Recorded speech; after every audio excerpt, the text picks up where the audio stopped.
makes too many mistakes, and he tries to carry everything on his shoulders, and that's just no good. That's not his role, right?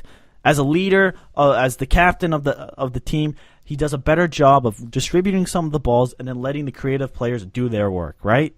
And then Michael Bradley is going to have a sensational goal against Mexico. That was better, right? That was what he is designed to do.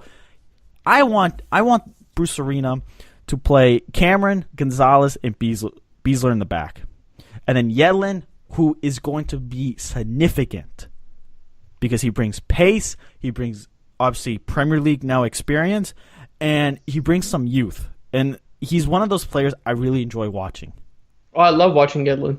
I remember when he came on in 2014, I was just so pumped. I was like, this guy could be something. Like, watch this guy in the next decade. Like, this is one of the key members of the squad going into the future. Him and Pulisic could, slowly build. Him, Costa, and Pulisic, the trio could slowly build into something. And then you start bringing in all the other youngsters. And then you got something with this national team. But right now, we don't. Kellen Acosta is going to start with Michael Bradley. I don't know why Bruce Arena has started Kellen Acosta on the road. I think he's a little bit more comfortable when the crowd's with him. He doesn't, being a little bit young, he doesn't panic. I feel like he, against Honduras, there was some bad moments there, forcing a lot of passes. Villafana on the other side. Then going forward, you go creative. Because Panama's, you gotta need a little bit more pace, and you got to be creative going forward. You start Dempsey, Pulisic, and Wood. I think those are some of the most creative players on the squad. I know Nagby's also a creative player. I just don't think he works with the lineup.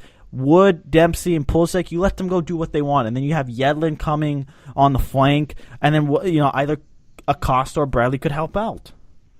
Yeah, I mean, my team is lined up in the same way yours is, but we do have some differences. So yeah, you have a surprise for your. If you're Bruce Arena, you surprise lineup. Yeah. So I would probably have Timmy Howard in goal. I mean, Guzan, Howard. I feel like Howard's in goal. There's no difference between the two. Yeah, I agree. Who cares who starts in goal? So 3-back line: Beasler, Cameron, Gonzalez. I think those three have the best chemistry with each other. Ream obviously just didn't look that sharp against Costa Rica. Bro, I think he looked terrible. I think he blew his chance.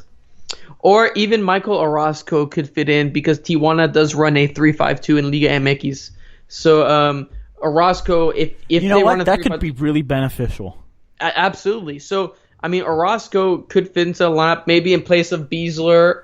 Or in place of Gonzalez. I mean, one of the two. I mean, I would probably start him with Beasler.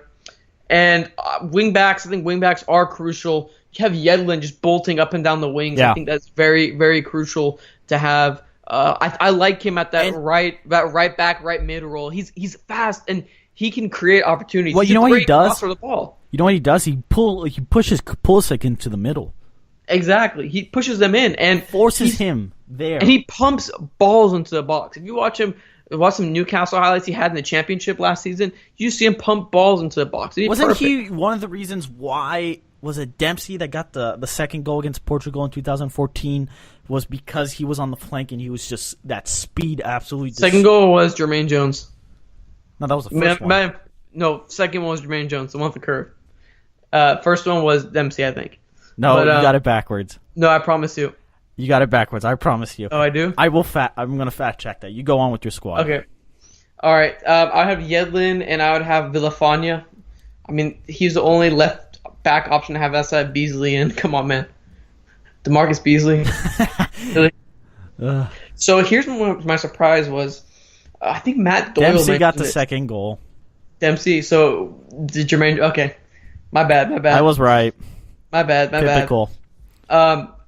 At the defensive, I would have Michael Bradley, but I would not have Kellen Acosta start. Matt Doyle mentioned this, I think, on MLS Soccer, and I was realizing it. And as much as I don't like the player, he does the job perfectly to what you want. And in my opinion, he's a better Kellen Acosta because of it. I'm looking at Alejandro Bedoya. I like him. Doesn't move the needle. I like you don't care about moving the needle. You care about winning. Well, I know that, but what I'm saying is he does his job as a connector. He does the job better than Acosta, and he has more experience. That's really valuable in a match like this. And then also, and he also does his job. You can put him like at that connector role. He won't push up far. He'll just do his job, and he has very good work rate. A very good work rate. See, I think my mentality is, I would, if I'm Bruce Arena, I'd be a little bit cocky. I'm like, you know what, Kellen Acosta, you might be right, Armand. You might be right, but Doya might fill in the role a little bit better than Kellen Acosta. But if I'm Bruce Arena, I think selfishly, I'm going to give the kid the chance to see if he can level. Well, I'll be honest with you. If we're going to give the kid the chance in one of the most crucial World Cup qualifiers, you are crazy. That's like the FC Dallas fans clamoring to get the youth when they're on like a 10-game winless streak. That's just stupid. You need experience to get you back. I think, well, the thing is, Michael Bradley and Kellen Acosta played with each other in the Gold Cup. And they struggled in Gold Cup. Yeah, I get they struggled, but they struggled. But what did you know that? Who was in the middle when they played Mexico? That what's that been? We keep calling that game one of the best tactical games that Bruce Arena has ever done, but have we seen that replicated? No. But who was in the middle? It was Acosta. He did a good job. But well, there you go. That seems like an outlier from what he's actually been doing. But anyways. But I don't think the game's not decided on who's next to Michael Bradley whatsoever. Well, yeah, but I still think Alejandro Bedoya should be next to Michael Bradley. But anyways, I think Kellen Acosta should be. But anyways, in the middle we have the Golden Boy, Pulisic. Up top, I'm not a Dempsey guy. At the beginning of the game, I have Altidore and Wood starting next to each other. And with that, you have some options off the bench in case you are losing. You could bring on Benny Feilhaber, one of the most creative players in the national team. I think that is going to be a determining factor coming off the bench, is bringing that player on. I think he will come on. There's no chance that he does not play, I think. Feilhaber is a fantastic player, too. But, I mean, Klinsmann refused to call him up. I think him and Klinsmann got something. Well, they got in a rift. That's why. Yeah. And Dempsey coming off the bench will also be crucial, too. So that's my lab. Like I said, 3-5-2. Very generic, very basic. I mean, like I said, we're looking at Orozco, Cameron, Gonzalez, Yedlin, Villafania, Bradley, Bedoya, Pulisic, Altidore, and Wood. And I think substitutions, I mean, can't really predict those, but I'd be shocked if Feilhaber doesn't come on. I agree. And let me tell you, Bruce Arena has not done anything of what we've said. So it's not like Bruce Arena's got his ear listening to what Uncle Sam is doing here. But tactically speaking, Bruce Arena failed the last World Cup round. And you and I both were on top of it before. We said you need to run this, and Bruce Arena failed. We'll see if he's going to be stubborn like a donkey, or is he actually going to flip-flop. I hope he doesn't run a 4-4-2 because that dinosaur formation doesn't work. Doesn't work. And then you already know Panama is going to sit back, okay? They're on the road. They're not going to come out blazing. If they do, that would shock everybody. And I would say, Panama, I shake your hand. Good luck, but I don't think that's going to work. I think Panama's going to play this smart, and the USA has to play this smart. But they need to change something up because Panama is looking at the tape, what Honduras did to the U.S. and what Costa Rica did. And they're going to try to replicate that. And if Bruce Arena does not change from that 4-4-2, I don't care if Pulisic is in the middle. I don't care if player X is on the bench and somebody else is there. That 4-4-2 will not work. No, I don't think it will. And, I mean, we'll see what Bruce does. I really hope that he goes. I mean, I feel like he will. Actually, to be honest with you, this game, I know last game stuff basically predicted his lineup almost perfectly. I don't know what to expect this game. I don't either, and that's the scary thing. Well, like I said, go back and listen to the first 20 minutes. As much as the tactics aren't important, we just need them to win. I don't care if they win because the referee makes a bad decision and gives a penalty to the U.S. Get the 3 points and walk out of there. Yeah, that's all it comes down to. That's all they need. All I need is a win. Just win, baby. Just win. Trinidad and Tobago, a couple days afterwards. Can't forget about them. To be honest,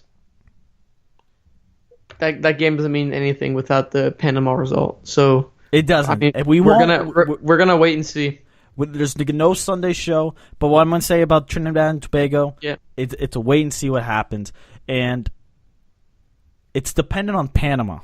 If the USA win, this Costa Rica game, the Trinidad and Tobago game kind of is a little bit more of a game that stay healthy. Maybe you try something Get a new. result. Get a result, walk out of there, you're on to Russia, and then you start from scratch. But I mean, I wouldn't even say that at that point, because I mean, let's just put some results in. If the United States win, they're on 12 points? Yeah. Am I correct? So the rest of the matchups, I think Mexico is playing at home against Trinidad. They're probably gonna win that. Put us at 21. Honduras plays against Costa Rica. Now, it's on the road, so I'm not expecting a win by Honduras, okay? But let's say they win. Let's say they pull off a win against Costa Rica. You're looking at the United States at 12, Honduras at 12, and Costa Rica at 10. Wouldn't Trinidad love to play that spoiler? Yeah. No, absolutely. And not. That's the thing. So playing spoiler is fun. I think both games need to be 3 points. Hopefully we advance it regardless, but both games need to be 3 points to ensure that the United States doesn't play in the Intercontinental Playoff against Australia or Syria and have to get into the World Cup, so it doesn't set back soccer. Win! Just win, USA. Please. Michael Bradley, time to be a lion. Huh? You stupid sheep. No, seriously. I mean, that comment still rubs me the wrong way to this day. I can't believe the captain of the United States national team said a comment like that. That was really bad. Not as bad as Donald Trump, but it's bad. Anyway, listeners, follow us on Twitter at UncSamSoccerPod. We will recap the World Cup qualifying next week on a weekday show. So stay tuned for that. No Sunday show. Follow myself at Steven Jodran. Follow Armand at Armand Kafai. K-A-F-F-A-I. There you go. And go USA. Boy, do we need it. Go USA.